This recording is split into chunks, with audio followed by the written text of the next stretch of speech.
ఆ సహోదరికి దేవుడు ఎన్ని మేలులు చేసినా కానీ ఆమె బాప్తిసం పొందేది కాదు.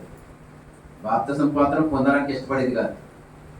ఈ నెల వచ్చే నెల, ఈ సంవత్సరం వచ్చే నెల, ఈ క్రిస్మస్ వచ్చే క్రిస్మస్, ఈ ఈస్టర్ వచ్చే ఈస్టర్, లేకపోతే ఈ జనవరి ఫస్ట్ ఆ జనవరి ఫస్ట్ అని అలా వాయిదాలు వేసుకుంటూ వెళ్ళిపోయింది అనమాట. వాయిదాలు వేసుకుంటూ వెళ్ళిపోతే ఒకరోజు చనిపోయింది. సమయం అవుతుందా? ఆగదు కదా. చనిపోయిందా? చనిపోయిన తర్వాత ఏసే దగ్గరికి, చనిపోయిన ఎలాగెళ్తారు? ఏసే దగ్గరికి మొత్తం మీద వెళ్ళిన తర్వాత ఆవిడని అడిగారు, బాప్తిసం పొందేవా?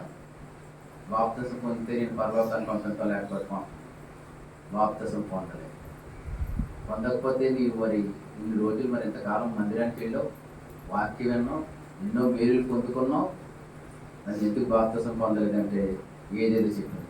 ఒక్క 2 గంటలు టైం చేసే వెళ్ళి బాప్తిసం పొందొచ్చాను. ఎన్ని గంటల టైం? 2 గంటలు టైం ఇచ్చేవరకు వెళ్ళి వెంటనే బాప్తిసం పొందొచ్చేస్తాను అన్న. అందరూనేమో అక్కడ అన్ని రెడీ చేస్తారు, ఆవిడకి అన్ని రెడీ చేస్తారు. ఆ దేహాన్ని తీసి పెట్లు పడేసేసి అన్ని రెడీ చేస్తున్నారు. రెడీ చేసే లోపల టక్మలు వేసుకొచ్చారు. అయ్యో బాబోయ్ ఇప్పుడు దెయ్యమైపోయిందిరా బాబు అని అందరూ పరుగు.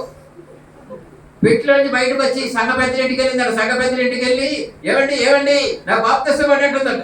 అయ్యి బాబోయ్ నువ్వు దెయ్యమైపోయావు, ఆల్రెడీ సరిపోయిన ఆవిడ దేవుని దగ్గరికి వెళ్ళిపోయింది, నువ్వు కాదు. పాసగా తలుపు తీయట్లేదు, ఆవిడ తలుపు తీయట్లేదు, ఎవరు తలుపు తీయట్లేదు. ఇక్కడ తిరగా అక్కడ తిరగా 2 గంటల టైం అయిపోయింది. 2 గంటల టైం అయిపోయిన తర్వాత అడిగిలింది, మళ్ళీ అడిగింది, చేసే జరిగింది. ఏం జరిగింది? నన్ను ఎవరు నమ్మాట, నీకు ఇచ్చిన సమయాన్ని పాడు చేసుకుంటే సరే నీ పరిస్థితి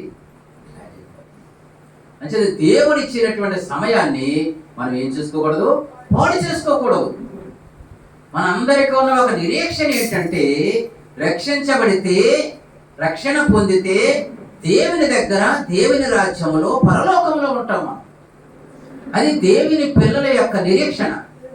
అందుకని యేసయ్య కూడా నీతి యావత్తు ఎలాగో జరగాలని ఆయన కూడా మనుషుల్లో కలిసిపోయి ఆయన కూడా బాప్తిస్మము పొంది ఉన్నాడు.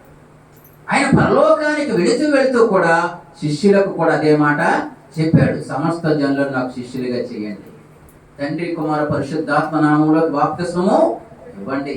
నమ్మిన వారు రక్షించబడతారు, నమ్మని వారు శిక్షించబడతారు. మీరు నేను ఏ సంగతి మీకు చెప్పానో అవన్నీ మీరు ప్రకటించండి అన్నారు.